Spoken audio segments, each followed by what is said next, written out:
Sveiki mano brangieji. Na kągi, ir prabėgo 2024, susitinkam apžvelgti paskutinįjį metų mėnesį. Visų pirma, tai labai noriu padėkoti tiems, kurie praleidote šiuos metus su manimi. Kanalas sparčiai auga. Suprantu, jog jums tai yra aktualu, įdomu. Dėl to neapleisiu jūsų ir 25 metais. Kuo stipresnis, didesnis jūsų įsitraukimas, tuo daugiau vaizdo įrašų galite tikėtis iš manęs. Ir ne tik mėnesinių prognozių, bet ir daugiau išsirink kortą prognozių.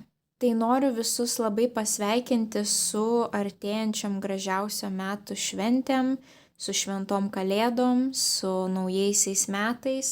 Linkiu, kad 2025 būtų dar gražesni, dar nuostabesni nei 2024. Linkiu jaukių, mielų, ramių, šventų kalėdų. Ir labai noriu pakviesti savo sekėjus bent jau gruodžio mėnesį tapti Kalėdų senelio pagalbininkais. Ką tai reiškia? Tai yra labai norėčiau, kad bent jau gruodžio mėnesį mes pasistengtumėm padėti kitiems žmonėms. Jeigu galite, paaukokite, susiraskite kažkokį tais paramos fondą, kuris būtų artimas jūsų širdžiai ir paaukokite kiek galite. Jeigu nepasitikite fondais, galbūt gatvėje pamatysite kažkokį tai žmogų, kuriam reikės pagalbos. Irgi padėkite. Jeigu turite laisvo laiko, yra pilna veiklų, kaip jūs galite padėti, dedikuoti būtent savo laiką, taip ir padėti žmonėms turėti gražesnes kalėdas. Šie darbai tikrai nelieka nepastebėti, Dievo visatos, kuom jūs tikite, taip, jūs tikrai gaunate už tai karmos taškų. Ir vis dėlto mes turime nepamiršti, kad mes gyvename savo tam tikrose socialinėse grupėse, kurioms mes turime atnešti kažkokios tai naudos. Ir jūs jausitės labai gerai padarę gerą darbą ir kažkam kitam jūs įrodysite, kad tikrai Kalėdos yra stebuklų metas. Tad labai skatinu pabūti Kalėdų senelio pagalbininkais. O jeigu dar ir išsiugdysite tokį įprotį ir teiksite pagalbą, paramą tiems, kuriems jos reikia ištisus metus, tai pas jūs dar daugiau karmos taškų ateis. Dar viena naujiena. Gavau ne vieną užklausą, ar įmanoma būtų mano prognozes išversti į tam tikras užsienio kalbas. Tad nuo šiol mano visos prognozės turės 4 užsienio kalbų subtitrus, tai yra anglų, ukrainiečių, rusų ir hindi. Taigi galėsite aptarinėti savo prognozes ir su savo rato žmonėmis, kurie lietuvių kalbos nesupranta. Na ir kai visada primenu, man yra labai svarbus jūsų atgalinis ryšys, taip sakant, tie energetiniai mainai, taip, bent jau paspauskite patinka mygtuką ar parašykite kažkokį tais komentarą, pasidalinkite su žmonėmis, kuriems būtų aktualu visą tai išgirsti.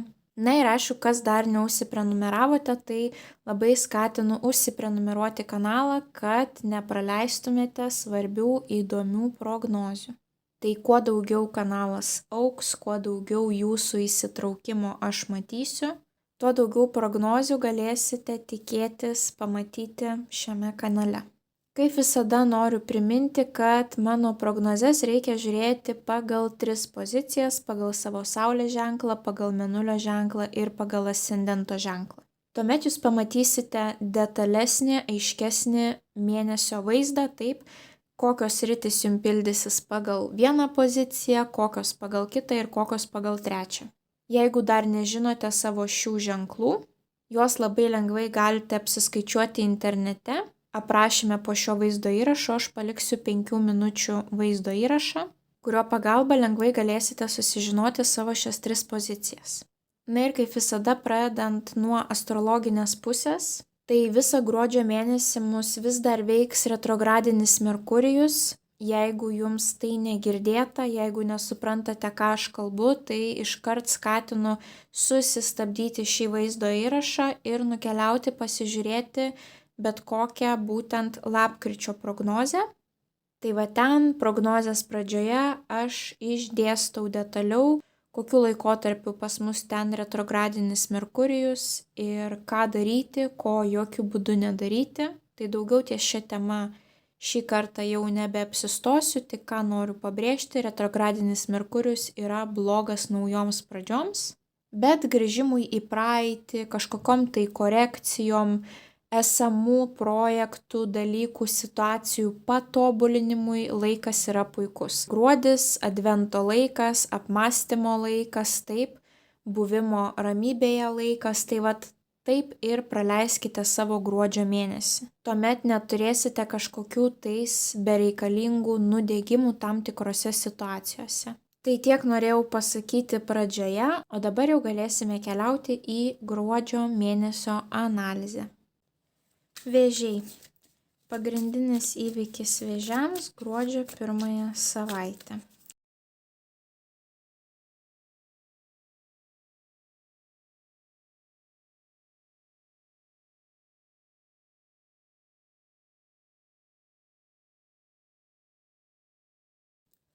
Bei vienas patarimas vėžiams apie jų gruodžio mėnesį. Ką svarbu žinoti vėžiams apie jų gruodžio mėnesį. Na kągi vėžiai, pas jūs mėnuo finansiškai puikus turėtų būti, daug darbo, aukšti finansai ir pabaigoje mėnesio kažkokie tais išėjimai, palikimai, kelionės, bet kažkas malonaus jūsų širdžiai. Tai pasižiūrėkime nuo pradžių. Pas jūs 1 savaitę iškrito vienas didysis arkanas atsiskyrėlis ir taipogi iškrito monetų trejetas. Šios kortos realiai prieštarauja viena kitai, kadangi monetų trejetas dažnai atvaizduoja kažkokius tai grupinius darbus, grupinius projektus, kai tuo tarpu atsiskyrėlis jau sufleruoja, kad kažkas vyksta jums vienumoje atsiskyrus, taip, bet galbūt tuomet pas jūs bus tas grupinis darbas, bet tas grupinis darbas bus jum atsiskyrus, tai yra per nuotolį, kažkokie tais vaizdo susitikimai, taip, online, kad būtent pabaigtumėt savo tą projektą, taip, bet pavyzdžiui fiziškai nesusitinkat. Jeigu tai ne grupiniai projektai, tai monetų trejetas gali būti kažkokia tais pameistrystė. Tai reiškia, kai jūs mokotės kažką rankomis daryti, pavyzdžiui, mokotės groti instrumentu, kad ir kokia jūsų profesinė sritis, bet tą darbą jūs mokotės per praktiką, taip. Tai yra neskaitant teoriją, bet pavyzdžiui, turite šalia savęs kolegą, kuris pamokys, taip, arba turite dėstytoją, kuris per praktinius užsiėmimus jūs kažko išmokys, taip, ir prie to paties atsiskyrėlis yra labai gili analizė. Tai galbūt jums reikės ne tik praktiškai kažką tais mokytis, bet ir labai įsigilinti į tą sferą 1 gruodžio savaitę, taip, kur reikia didžiulio atidumo, didžiulio susikaupimo ir jūs aiškinatės, gilinatės, taip. Galbūt tai apskritai susijęs su finansais, monetų trejetas gali rodyti, kad jūs norite sukurti stipresnį tą finansinį pagrindą po kojom, taip? Ir jūs dirbate, stengiatės, kad sukurti tą finansinį pagrindą po kojom, taip? Bet kad jums pavyktų sėkmingai tai padaryti, jums dar reikia kažkokios tai gilios analizės, pavyzdžiui, kokie jūsų žiūrovai, kokios amžiaus grupės, kokios šalis, kokie regionai, taip, kas juos galėtų sudominti. Kažkokia tai analizė, gali būti ir auditas, gali būti apskaita, gali būti kažkokie tai buhalteriniai reikalai, kažkokia tais analizė. Ir prie to paties jums dar iškrenta žmogus, kuris bus su viso tuo susijęs, tai yra taurių karalius. Gali būti skorpionas, vėžys arba žuvis. Tai arba jums tiesiog įsipildys būtent pagal jo zodiako ženklą toksai vyrukas pas jūs bus, arba jisai gali dirbti būtent su jūsų emocijom, tai yra psichologas, psichiatras ir visos ezoterinės profesijos, taip. Arba tiesiog tai bus jūsų vyras, jūsų tėtis, jūsų brolis, kuris kažkaip tais gali jums visame šitame kelyje padėti. Galbūt jūs norite finansinio stabilumo, bet prie to paties jaučiate, kad jums pirmąją savaitę reikia atsikvėpti, taip, galbūt kažkur tais nukeliauti, pabūti atskirai, taip. Ir jūsų pirmoji savaitė gali būti dedikuota darbui ir tuomet pasiemat kažkokias tai keletą dienų poilsiui atsigauti nuo to, pavyzdžiui, grupinio darbo, nuo to projekto, nuo tų visų praktinių mokymų, taip. Taipogi atsiskyrėlis gali rodyti kraujo tyrimus, gydytojus. Tai šitas vyrukas gali būti jūsų gydytojas, į kurį kreipsitės pirmąją savaitę, taip. Bet greičiausiai jis jums kažkaip tais šitas vyrukas padės nušviesti tą kelią, kur jums reikia eiti toliau, kaip jums pasiekti to finansinio stabilumo, nes pas jūs visą mėnesį tokios monetų kortos, reiškia, jūsų fokusas eina į pinigus, taip, kaip daugiau uždirbti, kaip daugiau sutaupyti, kaip pakelti savo finansinį lygį. Ir taipogi pasižiūrėkite, visi 3 asmenys yra nusisukę į kairę pusę, į praeitį, taip, kažką tais bando pabaigti ar tiesiog grįžti, atsiskirti ir pabūti su savimi, taip.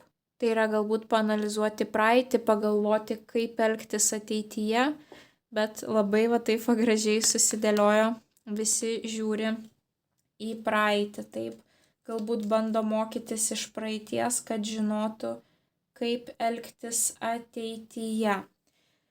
Toliau antrąją savaitę vėlgi jums iškrenta tas pats monetų trejetas, ar tai grupinis darbas toliau tęsiasi, ar tai vis dar bandote, stengiatės tą finansinį fundamentą savo susikurti, ar jums reikia kažkokio tai meistro pagalbos, taip, kadangi tai pameistrystė, tai nebūtinai jūs galite mokytis kažko tais, bet galbūt jums reikės kažkokio tai meistro pagalbos, taip, abiejose savaitėse. Prie to paties jums dar tas monetų trejetas išauga į monetų septynetą, o monetų septynetas, kaip matote, tai yra jau galime rinkti pirmuosius vaisius, savo to derliaus, savo tų pastangų, kurias įdėjote, ateina kažkoksai tai rezultatas antrąją savaitę. Tos pastangos nenueina perniek, tai labai svarbus kažkokie tais aktualūs tie finansiniai dalykai, galbūt užbaigėte pagaliau tą grupinį darbą ir tas grupinis darbas atneša kažkokį tai labai gražų puikų rezultatą, taip. Taipogi monetų septynetas būna toks jausmas, kad gal jau man nelabai įdomu, jau kaip aš tą medelį išauginau, gal man reikėtų eiti kažkur tai kitur kažką tais daryti, taip. Tai yra, kad nusibodo jau ką turi, gal kaip ir nebevertini, bet pagal šią kortą patarimas, kad ir toliau investuokite savo laiką, jėgas į tą esamą projektą ir turėsite po to dar skanesnius vaisius. Ir jum prie šitų kortų iškrenta įsimylėlių korta. Tai galbūt iš antrosios pusės ateis kažkoksai tais finansinis derlius, taip.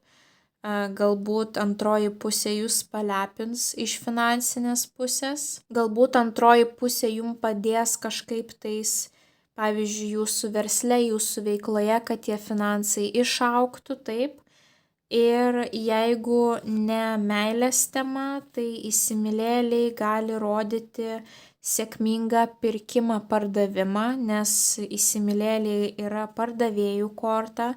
Tai antrąją savaitę galite turėti kažkokį tais sėkmingą pirkinį ar sėkmingą pardavimą arba pasirinkimą, nes vis dėlto įsimylėliai yra dvynių korta, tai yra 2 pusės, taip, kai jums reikia pasirinkti galbūt vieną iš 2 žmonių, vieną iš 2 pasiūlymų ir jūs atliekate sėkmingą pasirinkimą ir matote, jūsų piniginė situacija pakyla iš trejeto į septynetą, taip, jau atsiranda tie vaisiai.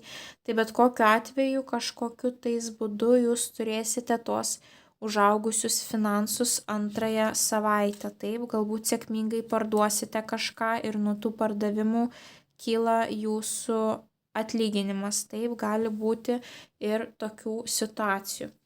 Tuomet trečią savaitę pas jūs finansai dar labiau pakils. Mes čia turime 2 devynetus. Devynetai jau yra aukšto rezultato korta. Ir mes turime lazdų devynetą. Lazdų devynetas yra, kai žmogus yra pervargęs ir mąsto, ar tikrai jisai atlaikys.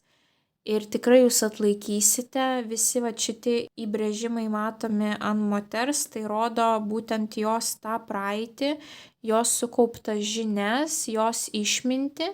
Ir sako, kad jūs įveiksite, nepasiduokite, tuoj šis etapas pasibaigs, tuoj šita užduotis pasibaigs ir jūs turėsite puikų rezultatą monetų devynetą. Pasižiūrėkite, moteris yra gausoje, moteris turi puikius finansus, moteris yra graži, moteris yra harmonijoje su gamta.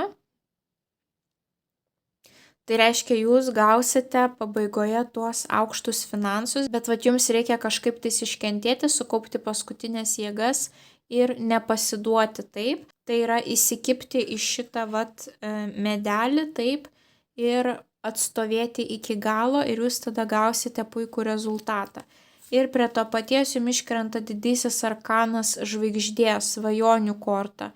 Svajonių išsipildymo kortą. Tai reiškia, jūs pasieksite tai, apie ką svajojote, bet jums yra labai svarbu pabaigti tą darbą, atstovėti iki galo ir tuomet jūs gausite rezultatą. Prie to paties lazdų devynetas gali rodyti, kad jums galbūt reikės kažkokias tai ribas atstovėti. Galbūt jums reikia, pavyzdžiui, pasakyti savo darbdaviui, kad ne, jeigu aš esu žmogus be šeimos, tai nereiškia, kad jūs man galite mažiau mokėti, taip, ta prasme, aš esu toks pats darbuotojas su aukštu išsilavinimu, aukšta kvalifikacija ir jūs negalite taip su manimi elgtis, taip, kažkokiu tais būdu, arba jums tiesiog fiziškai bus sunku ir jums reikės pabaigti iki galo tą projektą, darbą, užduotį, arba tai bus kažkokios tai savo ribų atstovėjimai kažkokie tais taip, kad jums reikia atstovėti, kad jums reikia pasakyti, kad tai yra netiesa taip,